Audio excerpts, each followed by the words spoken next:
नमस्कार, मैं हूं आपके साथ प्रीति और आप देख रहे हैं बिहार न्यूज।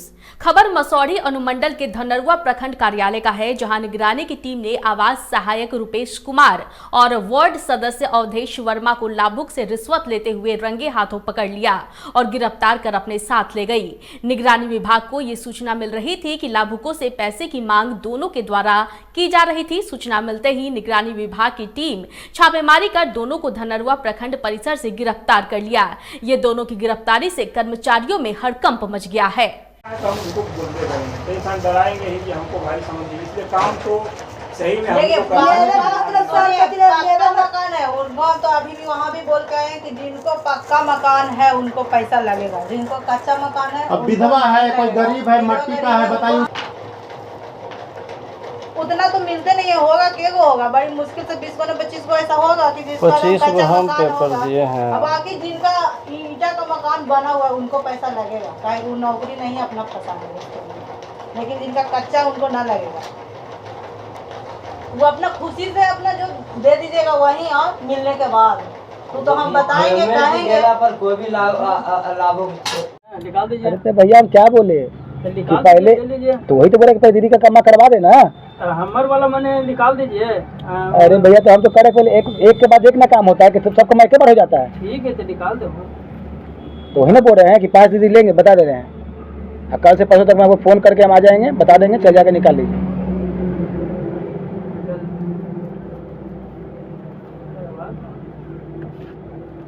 बोलिए बाबा ओके है 5 फिर बाबा मतलब 1 और 2 के चक्कर में आप लोग लगा है। अब ये नहीं देख रहे कि तो फसल है और कहीं दिक्कत हो जाएगा तो फिर प्रॉब्लम हो जाएगा। नहीं तो ये 5 देने के लिए बोल रहे 5 भी दे देंगे तो काम ना हो जाएगा आपका। ये बोल रहे हैं ना कि काम में बढ़ ना जाएगा, उधर जैसे फसल में फसल रह जाएगा। 25 को किसने लगूं?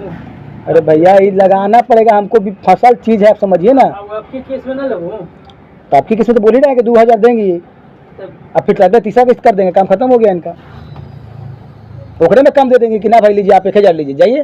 पहले ये तो देखिए शुरुआत में साइकिल पैंडल मारे पड़ता है, उसमें प्रेशर लगता है। अचानक मौसम ने करवट बदली तो मसौढ़ी और पुनपुन में मूसलाधार बारिश हुई तो नदवा से नीमा तक सड़कें झील में तब्दील हो गई। आपको बता दें कि यह सड़क पूर्व से ही गड्ढों में तब्दील थी, जिससे वाहनों के आवागमन में काफी कठिनाई हो रही है और ऐसी स्थिति में कभी भी कोई भी दुर्घटना हो सकती है। बात करें नदवा बाजार की तो मूसलाधार बारिश से सड़क नारकीय स्थिति में तब्दील हो गई है। स्थानीय लोगों का कहना है कि सड़क के किनारे दोनों तरफ नाला का निर्माण नहीं होने से सड़क पर हमेशा जल जमाव हो जाता है।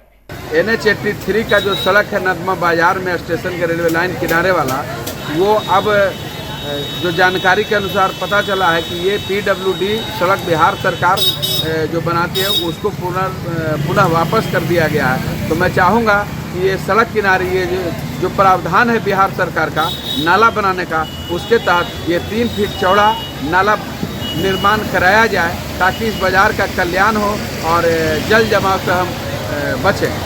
48वीं जूनियर नेशनल कबड्डी चैंपियनशिप में सिल्वर पदक जीतने वाली बिहार टीम की कप्तान नैन्सी प्रिया और सुमन कुमारी का मोकामा पहुंचने पर भव्य स्वागत किया गया। पटना धनबाद से मोकामा पहुंची दोनों कबड्डी खिलाड़ियों को प्रशिक्षक मोहम्मद इलियास और समर्थकों ने फूल मालाओं से लाद दिया। नैन्सी प्रिया जो कि बिहार टीम का नेतृत्व की, मतलब कि यह बिहार टीम की कैप्टन थी जो अभी गेम हुआ जिसमें ये रजत पदक जीत करके आई है। और सुमन कुमारी ये जो है सो अभी स्पोर्ट अथॉरिटी ऑफ इंडिया में इंटरनेशनल स्तर का जो है सो ट्रेनिंग ले रही हैं कबड्डी का सुमन। तो ये दोनों हमारे यहाँ के बेहतरीन प्लेयर है, हमको नाज है, हमारे क्षेत्र के लोगों को नाज है और हम आशा और उम्मीद करते हैं कि ये दोनों बच्चियाँ और इसके बाद भी और जो भी बच्चियाँ हैं वो सारी बच्चियाँ जो है सो नेशनल में अपना नाम करे, इंटरनेशनल में नाम करे, हमारी यही शुभकामना है। गंगा नदी के जलस्तर में लगातार गिरावट दर्ज की जा रही है, लेकिन मोकामा प्रखंड के कसहा दियारा और जंजीरा दियारा में अब भी लोगों को परेशानी हो रही है। इन इलाकों में गंगा नदी का पानी घुस गया है, गंदगी से लोगों का जीना दूभर हो रहा है। दूसरी ओर अधिकारियों की नजर प्रभावित इलाकों पर बनी हुई है। पिछले 2 दिनों से गंगा के जलस्तर में ड्रास्टिक कमी आई है। उससे पहले पानी तो बढ़ा हुआ था, खासकर कसाहा दियारा पंचायत में घरों में भी कुछ जगहों में पानी थी। उसके अलावा नौरंगा जलालपुर में कुछ घर प्रभावित थे। बाकी जगह पर कहीं से कोई रिपोर्ट नहीं है। और उधर जो दियारा क्षेत्र में जो लोग रहते हैं वो इस साइड में अभी तक नहीं आए हैं। इसका मतलब है कि पानी घट रहा है। नगर निगम में सफाई कर्मियों की हड़ताल को लेकर जहां एक तरफ पूरा शहर कचरे का ढेर बन गया है, तो वहीं लोगों का जीना भी दुश्वार हो गया है। लोग मुंह और नाक को ढककर आवागमन करने को विवश हैं। गौरतलब है कि पिछले 10 दिनों से नगर निगम के सफाई कर्मी अपनी 11 सूत्री मांगों को लेकर हड़ताल पर है और आक्रोशपूर्ण प्रदर्शन कर रहे हैं, लेकिन नगर निगम प्रशासन की आंख अभी भी नहीं खुल रही है। हम लोग का मांग 18,000 से लेकर 26,000 तक हम लोग का मांग है। और पहला नंबर तो पहले इंजो भगा जाए कि हम लोग इंजो पर विरोध करते हैं और हम लोग को अस्थायी किया जाए। जहाँ कूड़ा कचरा रहता है, थाना प्रशासन अपना मनमानी करता है, दूसरे आदमी से कचरा उठवाते हैं। हम लोग जाते हैं कचरा रोकने के लिए तो हम लोग पर डंडा चार्ज करता है। क्यों? प्रशासन का इतना हिम्मत नहीं है जो लेडीज़ पर हाथ छोड़े, लेबर पर हाथ छोड़े। हम अपना हक के लिए लड़ते हैं। यही हम लोग का मांग है। हम लोग का 18,000 से लेके 25,000 26,000 तक वेतन चाहिए, अस्थायी चाहिए। हम लोग काम करते हैं, हम लोग को बाल बच्चा खाते हैं। अभी हमारा बाल बच्चा भूखे रहते हैं, बाल बच्चा को छोड़ के हम लोग यहाँ प्रदर्शन देते हैं यहाँ नगर निगम में आकर, लेकिन कोई साइड नहीं सुन रहा है। प्रधान सचिव नगर विकास विभाग आवास विभाग के उन्होंने कहा जो अभी 3 महीना का हमको टाइम दिया जाए, इस संबंध में हम नगर निगम कर्मचारी के संगठन से कोई बात नहीं करूँगा। जिसके लिए हाईकोर्ट ने कहा कि आपको 1 सप्ताह का टाइम दिया जा रहा है। 1 सप्ताह के अंदर कर्मचारियों के मांग को आप गंभीरता से लीजिए और स्ट्राइक को जल्दी ख़त्म कराइए। हम सरकार से और निगम प्रशासन से, जिला प्रशासन से मांग करते हैं कि सफाई कर्मी के साथ बैठकर उसकी जो समस्या है, जो उसकी मांगे हैं, उस पर विचार करें, उसको सफाई करते हैं तो निश्चित रूप से कहीं ना कहीं उनके साथ मेरा सिंपैथी है और उनकी जो मांगे हैं मैं उनके मांगों का मैं समर्थन करता हूं। एक बीच का रास्ता निकाले। उधर औरंगाबाद जिले की पुलिस को स्थानीय सूत्रों से यह सूचना प्राप्त हुई कि मदनपुर थाना अंतर्गत डोभा, कसमर स्थान, बंदी, मोरवा, विदाई नगर और निमिया बयान एवं इसके आसपास क्षेत्रों में नक्सलियों द्वारा सुरक्षा बलों पर हमला करने की तैयारी की जा रही है।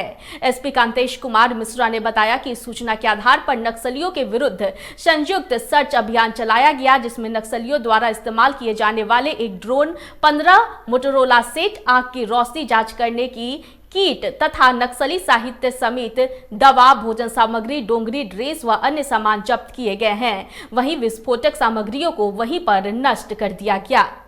तो छापेमारी करके वहां से बहुत सारे सामान बरामद हुए हैं। मुख्यतः एक ड्रोन मिला है, मोविस 2 मेक का है। इसके अलावा 15 की संख्या में मोटोरोला सेट मिले हैं, नियर विजन टेस्ट किट 1 की संख्या में, और बहुत सारे नक्सल लिटरेचर बरामद हुए हैं वहाँ से। तो इन सामानों को विधिवत वहाँ पर जब्ती करके लाया गया है। इसके अलावा कुछ और सामान मिले थे जहाँ जिसे कि स्थानीय स्तर पर ही विधिवत डिस्ट्रॉय किया गया है। मदनपुर थाना में 11 नामजद और 10 से 15 अज्ञात अभियुक्तों के खिलाफ मामला दर्ज किया गया है। और इस छापेमारी के फलस्वरूप नक्सलियों का मनोबल काफ़ी गिरा है और नक्सल गतिविधि को अंकुश लगाने के लिए लगातार छापेमारी जारी है। सहरसा में एक बार फिर रफ्तार का कहर देखने को मिला है, जहां जिले के रिफ्यूजी कॉलोनी बरियाही को जोड़ने वाली NH 107 कहरा कुट्टी के पास टैंक लोरी और बाइक के आमने सामने की टक्कर में बाइक सवार युवक की घटनास्थल पर ही मौत हो गई, जिसकी पहचान पिंटू यादव के 25 वर्षीय बेटे लालू यादव के रूप में हुई है। रोड वाहन दुर्घटना में उसका मृत्यु हो गई है, जिसका पोस्टमार्टम के लिए सदर अस्पताल लेके जा रहे हैं हम लोग। कहाँ का रहने वाला है? ये नवाटा थाना अंतर्गत 70 ग्राम बेली का रहने वाला निवासी है। Life insurance agents foundation of India संघ के तहत विभिन्न मांगों को लेकर हाथों में काला बिल्ला लगाकर हड़ताल कर प्रदर्शन किया गया। गया के चंदौती स्थित LIC कार्यालय परिसर में काला बिल्ला लगाकर समिति के तत्वाधान में चरणबद्ध आंदोलन का आगाज किया गया है। प्रदर्शनकारी राकेश कुमार ने बताया कि प्रदर्शन का उद्देश्य है कि हमारा जो life insurance corporation of India है, इसके समक्ष हमारे यहाँ काफी समय से चार्टर्ड डिमांड लंबित है। Life insurance agents corporation of India है, इसके समक्ष जो है हमारे यहाँ काफ़ी समय से हमारा चार्टर ऑफ डिमांड लंबित है। क्योंकि LIC के अंदर में हम लोगों का 4 एजेंट एसोसिएशन है। हम लोग बारी बारी से बात करते रहे, लेकिन हमारी बातों को अनदेखा शुरू से किया जाता रहा। अंत में हम लोगों ने एक ज्वाइंट एक्शन कमेटी बनाया, चारों एसोसिएशन मिल करके फोरम बनाया ज्वाइंट एक्शन कमेटी, और उसी के बैनर के तहत पूरे हिंदुस्तान में 1 सितंबर से 30 नवंबर के लिए फर्स्ट एज का आंदोलन शुरू हो चुका है। तो उन सब दोहरी नीति का विरोध हम लोग कर रहे हैं, और ये पूरे चुके ऑल ओवर इंडिया में हमारा चल रहा है, और उसके तहत ही हम लोग आज पूरे दिन का स्ट्राइक, जिसमें किसी तरह का कोई भी सर्विसिंग का काम नहीं हो रहा है, चाहे रेलवा हो, चाहे वो मैचुरिटी का हो, SB का हो, या कोई भी एनीबडी अन्य किसी तरह कोई कार्यक्रम नहीं हो रहा है, जिसके तहत हम लोग सब एक साथ पूरे ज्वाइंट एक्शन कमेटी में चारों संगठन मिल करके आज हम लोग इस कार्यक्रम को कर रहे हैं। पटना DDC तनय सुल्तानिया मसौढ़ी प्रखंड कार्यालय पहुंचे, जहां उन्होंने मसौढ़ी प्रखंड कार्यालय का निरीक्षण किया एवं लाभकारी योजनाओं की जांच पड़ताल की। इसके साथ ही सभी योजनाओं के फाइलों का भी निरीक्षण किया। तत्पश्चात प्रखंड के मुखिया, जिला परिषद सदस्य, कराय पंचायत के मुखिया, सह मुखिया संघ अध्यक्ष पिंकू कुमार के नेतृत्व में समस्याओं को लेकर उन्हें अवगत कराया। उन्होंने प्रखंड विकास पदाधिकारी अमरेश कुमार को योजनाओं में पारदर्शिता बरतने को लेकर आवश्यक निर्देश भी दिए हैं। सर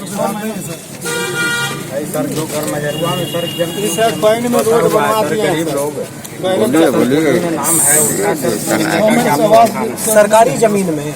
जी सर, सरकारी जमीन सर पहले से भी और तो कोई नहीं मिला है सर। भोजपुर हमको लिखित में डिटेल का दे दीजिए, हम चेक करवा लेंगे लिस्ट, जो उचित होगा वो लेंगे सर। प्रखंड मसौढ़ी का प्रॉपर इंस्पेक्शन पहले से सर के द्वारा निर्धारित किया गया था, जिसमें जांच के क्रम में आवास योजना के सभी पहलुओं का जांच किया गया सर के द्वारा। उसके बाद सारे कार्यालय का निरीक्षण किया गया, इसकी भौतिक स्थिति भी देखी गई। हर कार्यालय कक्ष का एक एक कक्ष में जाकर के सभी के कार्यों का अवलोकन किया गया।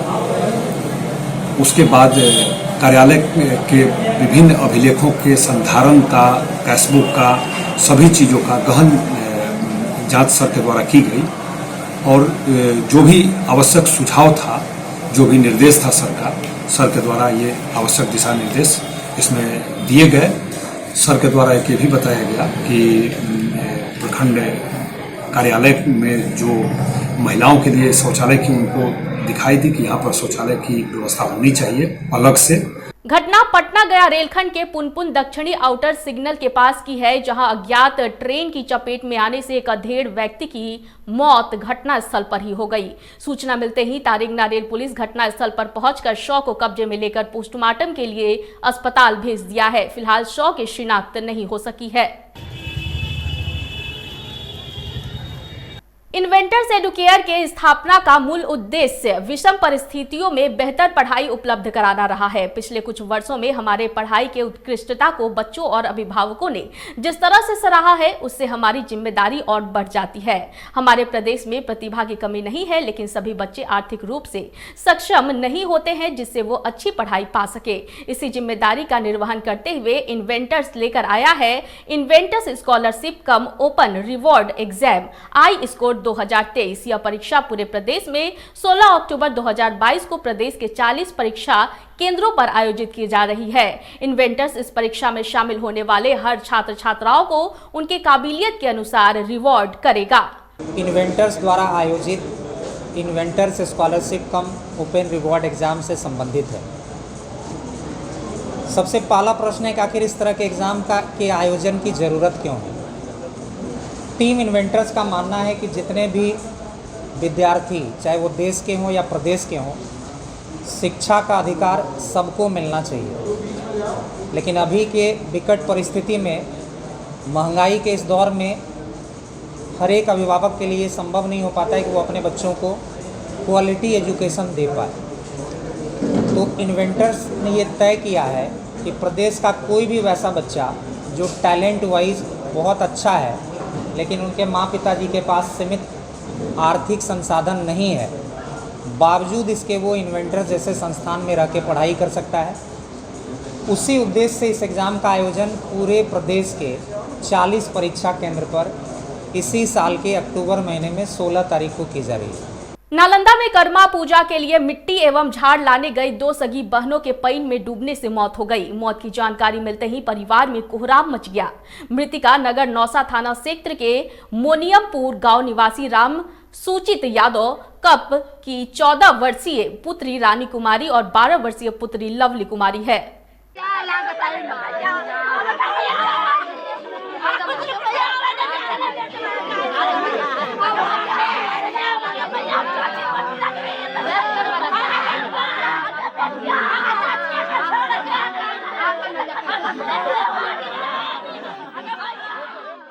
इस वक्त की खबरों में फिलहाल इतना ही। मुझे दीजिए इजाजत, लेकिन देखते रहे बिहार न्यूज। नमस्कार।